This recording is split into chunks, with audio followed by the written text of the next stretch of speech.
విజయవాడలోనండి ఒక సదస్సు జరిగిందట. ఏపీ ఎడిటర్స్ అసోసియేషన్ అట. ఏపీ ఎడిటర్స్ అసోసియేషన్ అంటే ఏపీలో ఉన్నటువంటి అనేక పత్రికలు, టీవీ ఛానళ్ళు, వాటి యొక్క ఎడిటర్లు ఏమైనా ఉన్నారా ఇందులో అని చెప్పి అనుకోవచ్చు. అందులో ఒక్కడు కూడా ఉన్నాడండి. ఇవన్నీ స్పాన్సర్డ్ సంస్థలు అన్నమాట. ఈ స్పాన్సర్డ్ సంస్థ ఆధ్వర్యంలో విజయవాడలో ఒక సదస్సు జరిగింది. ఏమిటి? అమరావతి మీద. అమరావతి మీద ఎవరో ఒక ఆయన పుస్తకాలు రాశాడట, భ్రమరావతి కథలు అని చెప్పి. ఈ తెలకపల్లి రవి గారు ఆయన అమరావతి భ్రమరావతి అనే టైప్లో ఏదో రాసినట్టున్నాడు ఇంతకుముందు. దాన్ని పట్టుకొని వైసీపీ వాళ్ళు చాలా కాలంగా దాన్ని పూర్తిగా పిండేశారు. మరి ఆయన్ని పిలవాలా ఎందుకో? దీనికి ఒరిజినల్ ఆథర్ కదా ఆ మాటకైన రవి గారు. ఆయన్ని పిలవలేదు, వేరే వాళ్ళు. ఏంటిది? ఫస్ట్ ఆఫ్ ఆల్ ఇదేమో ఏపీ ఎడిటర్స్ అసోసియేషన్ వారి ఆధ్వర్యంలో జరిగిందన్నారు. రెండవది, ఈ పుస్తకావిష్కరణ సభలో మేధావులు సామాజికవేత్తలు పాల్గొన్నారట. ఎడిటర్లు ఎవరు పాల్గొనలా. సరే, మేధావులు సామాజికవేత్తలు ఎవరయ్యా అని చూశారంటే మీరు ఎవరంటే ప్రభుత్వంలో ఉన్నవాళ్ళు. ప్రభుత్వంలో ఉన్న వాళ్ళంతా మేధావులు, వాళ్ళు సామాజికవేత్తలు అన్నమాట. వాళ్ళే ఇచ్చుకున్న బిరుదులు అవి. ఎవరంటే అధికార భాషల సంఘం అధ్యక్షుడు ఒక ఆయన, North American Telugu association NATA co convener ఒక ఆయన. ఇట్లాంటి వాళ్ళండి. అధికార పార్టీలో ఉన్న వాళ్ళంతా కూడా మేధావులుగా వాళ్ళే బిరుదులు ఇచ్చుకొని పెట్టుకున్నారు. సరే, అది పక్కన పెడితే ఏమిటి భ్రమరావతి కథలు అనే పుస్తకం మనం చూడలేదు, కానీ దాని టైటిల్ని బట్టి అందులో ఏముంటుందో తెలియదు. ఏమంటే టైటిల్ పెట్టేటప్పుడు దాంట్లో ఏమన్నా కొంచెం అన్నా కూడా విషయం ఉంది అని చెప్పి అనుకుంటే ఆ టైటిల్ని బట్టి మీరు అర్థం చేసుకోవచ్చు. నేను అమరావతి మీద ఒక పుస్తకం రాశాను. ఆ పుస్తకంలో అమరావతి మీద వచ్చినటువంటి రకరకాల ఆరోపణలు ఏంటి, అసలు అమరావతి అనే దాన్ని ఇప్పుడు గత ప్రభుత్వం ఏ విధంగా కన్సీవ్ చేసింది, దాన్ని ఏ విధంగా చేసింది అనేటువంటి వాస్తవాలు ఏమిటి అసలు, అదేవిధంగా చేసిన ఆరోపణల యొక్క నిగ్గు తేల్చటం అనేది దాని ఉద్దేశం అనుకోండి. దానికి కావాలంటే రకరకాలుగా పేర్లు పెట్టచ్చు, టైటిల్స్ పెట్టచ్చు. కానీ దానికి నేను పెట్టిన పేరు ఆ పుస్తకానికి అమరావతి వివాదాలు వాస్తవాలు. ఎందుకు పెట్టాను ఆ న్యూట్రల్ టైటిల్? మనం న్యూట్రల్గా ఆలోచించాలి అంటే ముందు అసలు న్యూట్రల్ టైటిల్ ఉండాలి దానికి. వివాదాలు ఏంటి, అందులో ఏమైనా వాస్తవాలు ఉన్నాయా లేదా అని చెప్పి మనం దాని లోతులోకి వెళ్ళి చేయాలి. అసలు మనం పెట్టడమే భ్రమరావతి అని పెట్టామనుకోండి, మన ఉద్దేశం తెలిసిపోతుంది ముందు ఒకటి. రెండవది, ఇందులో భ్రమరావతి ఏమిటి ఇందులో అంటే అమరావతి అనేది అక్కడ బిల్డింగ్లు ఏమీ లేవు, అక్కడ అసెంబ్లీ లేదు, అక్కడ సెక్రటేరియట్ లేదు, అక్కడ దాదాపు 25 లక్షల చదరపడుగుల బిల్డింగులు ఆల్రెడీ లేవు, దాదాపు 70 లక్షల చదరపడుగుల బిల్డింగులు రకరకాల దశల్లో నిర్మాణమై లేవు అని చెప్పి అనుకోవాలి కదండి.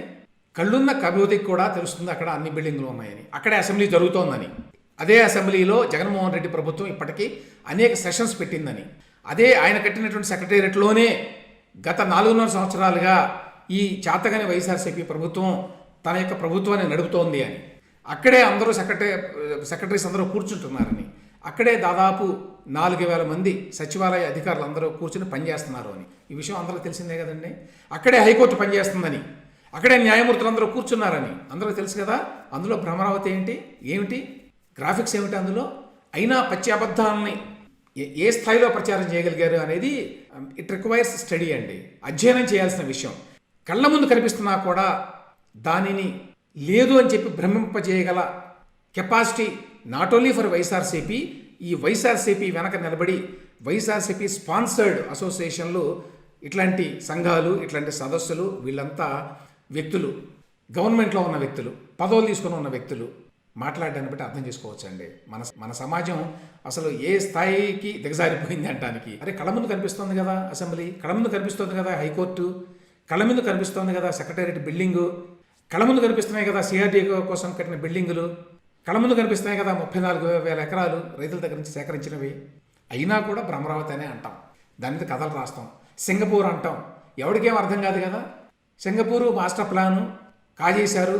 ఇందులో ఒక వాక్యం రాశారండి, ఏంటంటే తన ఒక్కడి స్వప్రయోజనం కోసం టీడీపీ అధినేత మాజీ ముఖ్యమంత్రి చంద్రబాబు నాయుడు అటు 29 గ్రామాల ప్రజలను, ఇటు రాష్ట్రాభివృద్ధిని పణంగా పెట్టారని పలువురు మేధావులు, సామాజికవేత్తలు, అసలు వీడికి మేధావి అంటే డెఫినేషన్ కూడా తెలియదండి ఒక్కడు కూడా, మేధావులు సామాజికవేత్తలు విమర్శించారు. 29 గ్రామాల ప్రజలను, 29 గ్రామాల ప్రజలు వాళ్ళ రోడ్డు మీద ఉన్నారు. జగన్మోహన్ రెడ్డి ప్రభుత్వం అన్యాయం అక్రమం చేస్తుందంటే ఈ సోకాళ్ళ మేధావులకి ఎవరికి కనిపించడం లేదండి. వాళ్ళు గత 4.5 సంవత్సరాలుగా 1,500 రోజులకు పైగా బాబు ఈ జగన్మోహన్ రెడ్డి ప్రభుత్వం అన్యాయం చేస్తోంది, మాకు అన్యాయం చేసింది గత ప్రభుత్వం కాదు అని చెప్పి 4.5 సంవత్సరాలుగా రోడ్డు మీదకి వచ్చి గొడవ చేస్తున్నా కూడా వాళ్ళ కళ్ళకు కనిపించదు. అది వాళ్ళకి కనిపించేది ఒకటే, చంద్రబాబు నాయుడు 29 గ్రామాల ప్రజల్ని పణంగా పెట్టాడు అంటాడు. ఆ 360 డిగ్రీ వంచన చూడండి ఏ స్థాయిలో ఉంటుంది. తర్వాత ఇంకొక మాట అన్నాడండి, అమరావతి దేశంలోనే అతిపెద్ద భూ కుంభకోణమని, ఇందులో లక్షల కోట్ల అవినీతి జరిగిందని అన్నారంటే వీళ్ళంతా. లక్షల కోట్ల అవినీతి జరిగితే ₹1 అవినీతి జరిగిందని మరి జగన్మోహన్ రెడ్డి ప్రభుత్వం, మీ ప్రభుత్వం చూపించలేదు కదయ్యా. మీరంతా స్పాన్సర్డ్ మేధావులు అందరూ అడగాలి కదా ప్రభుత్వాన్ని, ఏమయ్యా చూపించండి ఇక్కడ అవినీతి అని.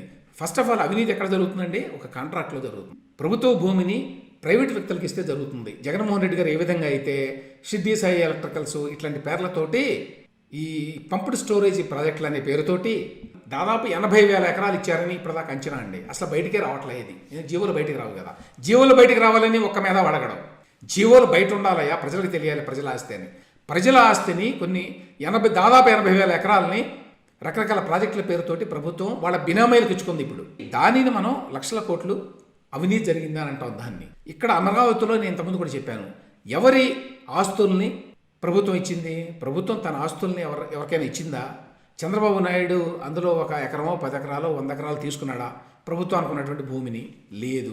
₹1 అవినీతిని చూపించడం చేతగాలేదు. మీరు 3 రాజధానులు అన్నావు కదా, ఏం చేసావు నువ్వు? ఏం చేయలేదని ఈ మేధావులు ఒక్కడు కూడా అడగలేదండి. 3 రాజధానుల పేరుతో ఏం చేసావని. అమరావతిలో 10,000 కోట్ల రూపాయల ఆస్తులు అక్కడ ఉన్నాయి గ్రౌండ్లో, ఇప్పుడు బిల్డింగులు.